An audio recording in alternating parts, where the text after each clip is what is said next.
애틀랜타 라디오 코리아 9월 5일 화요일, 오늘의 한 뉴스입니다. 미국의 레이버데이 노동절에는 이민 노동자들이 미국의 이익을 가져다주는 약이냐, 해를 더 끼치는 독이냐는 해묵은 논쟁을 벌여왔으나 코로나19 바이러스가 가져온 팬데믹 3년을 거치면서 그 같은 이민 논쟁에 종지부를 찍고 있습니다. 2020년 3월부터 팬데믹 3년 동안 3천만 이민 노동자들이 의료와 방역, 식료품과 농장, 건설과 공장, 식당 등에 이르는 최일선에서 미국의 코로나 위기 극복, 미국과 경제를 지탱하는 데 필수라는 점이 확인됐기 때문입니다.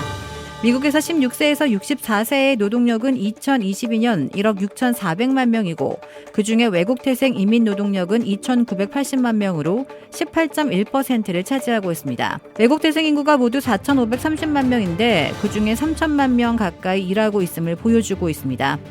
미국 이민협의회 2022년 6월 14일 보고서에 따르면 이민자들은 미국의 의료진을 포함한 헬스케어, 스템 첨단 분야를 주도하고 있습니다. 이민정책연구소의 올 4월 보고서에 따르면 의사와 간호사, 약사 등 미국의 헬스케어 종사자들은 1,520만 명인데 그중에 이민자들은 280만 명으로 전체 비율과 비슷하게 18.2%를 차지하고 있습니다. 이에 비해 서류미비 이민 노동자들은 역시 이른바 3D 업종을 지탱하고 있습니다. 서류미비자들은 농장 근로자의 54%나 차지하고 있으며 건설 현장에서는 50%, 방역에서는 40%나 점유하고 있는 것으로 나타났습니다. 내년 미국 대통령 재선 도전에 나선 조 바이든 대통령이 리턴 매치 가능성이 높은 도널드 트럼프 전 대통령과 자신을 노골적으로 대조하며 견제의 굴을 던져 눈길을 모았습니다. 바이든 대통령은 노동절인 어제 필라델피아에서 열린 노조 행사에서 자신이 재임 중 일자리 1,350만 개를 창출하며 실업률을 3%대로 낮추고 인플레이션을 억제했다고 자찬하면서 트럼프 재임기의 고용 성적표를 비판했습니다. 바이든 대통령은 내 전임자는 역사상 선출됐을 때보다 일자리가 줄어든 상황에서 퇴임한 전직 미국 대통령 2명 중에 1명이라고 오늘된 뒤 여러분 나머지 1명은 누군지 아느냐며 대공황 때 재임한 하버트 후보 전 대통령을 거명했습니다.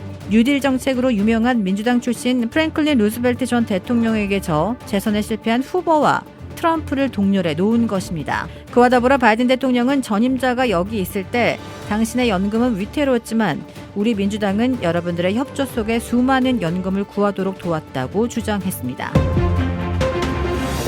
미국 대통령을 선출하는 내년 대선의 본선 레이스가 1년 앞으로 다가온 가운데 이번 대선은 애리조나주, 조지아주 등 5개 안팎의 경합주에서 승부가 판가름 날 것으로 전망됩니다. 미국에서 민주당과 공화당의 대선 후보를 선출하기 위한 경선은 내년 초부터 이어지며 양당은 내년 7월과 8월에 각각 전당대회를 열어 대선 후보를 확정할 예정입니다. 일찌감치 조 바이든 대통령과 도널드 트럼프 전 대통령의 리턴 매치가 유력시되는 내년 대선은 역대 어느 선거보다 경합 지역이 적을 것으로 예상된다고 CNN이 내다봤습니다.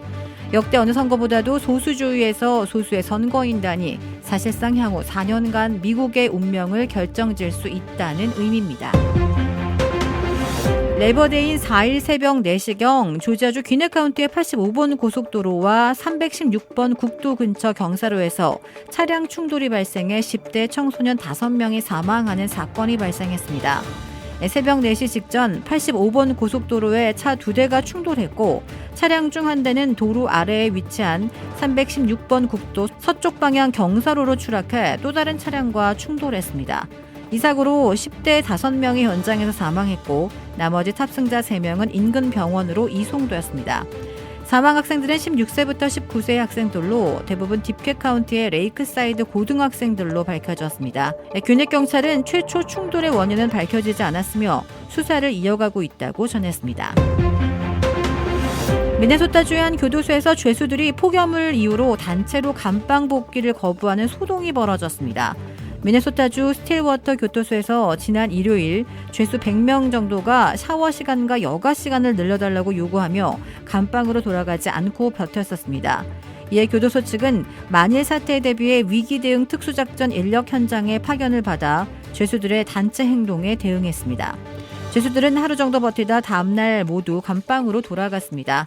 당시 주변 기온은 섭씨 37.7도로 주의 권고가 내려진 상황이었고 죄수들은 폭염이 이어지는데도 식수조차 충분하게 공급되지 않았다고 주장했습니다. 사슴이 생태계 파괴범이 되고 있다고 미 언론들이 보도했습니다. 미 동부에서 사슴무리가 충격적인 규모로 불어나면서 생태계 균형이 흔들림에 따라 산림당국이 개체 조절에 나서고 있습니다. 미 전역에 퍼진 사슴이 3천만 마리 이상으로 추정되며 특히 대도시 워싱턴 DC에서조차 사슴 때문에 숲의 씨가 마를 정도라고 합니다. 로크리크 파크 등 도심 속 공원들은 사슴무리가 휩쓸고 지나가면서 꽃, 나무, 벌레 등이 초토화되고 있으며 이 같은 기세로는 앞으로 수백 년 안에 숲이 사라질 것으로 우려됩니다. 특히 사슴은 익숙한 풀을 먼저 뜯어 먹는다는 점에서 토종식물과 곤충이 먼저 멸종될 위기입니다.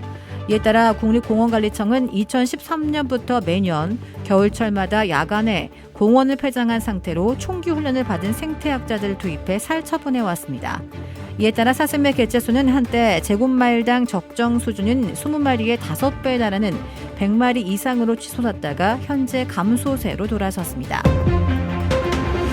북한의 김정은 국무위원장이 이르면 다음 주 러시아를 방문해 블라디미르 푸틴 러시아 대통령과 만나 무기 거래 문제를 논의할 것으로 전해졌습니다.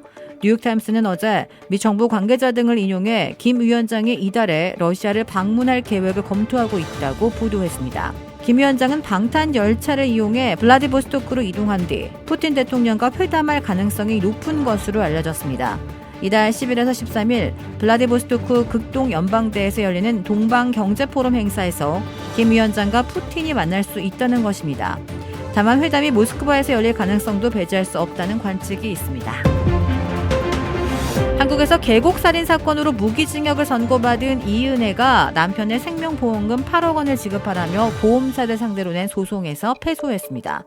서울중앙지법 민사합의 18부는 한국시각 5일 이은혜가 신한라이프 생명보험을 상대로 낸 보험금 소송에서 원고의 청구를 기각하고 소송 비용은 원고가 부담하라고 판결했습니다. 이 재판부는 원고가 체결한 3건의 보험계약 약관과 원고에 대한 형사 판결 등을 종합할 때 이 사건은 보험 수익자이자 계약자인 원고가 고의로 피보험자인 망인을 해친 경우에 해당한다며 원고에 대한 보험금 지급 의무가 면책됐다 봄이 타당하다고 판단했습니다. 주택 구매뿐만 아니라 커머셜, 웨어하우스, 비즈니스 건물까지 부동산계의 큰손 이주환 부동산. 크레딧 카드 빚 최대 80%까지 탕감. 크레딧은 지켜드리고 빚은 줄여드리는 O3 컨설팅이 오늘의 한 뉴스를 후원합니다. 이상 애틀란타 라디오 코리아 9월 5일 화요일 오늘의 한 뉴스의 고지선이었습니다.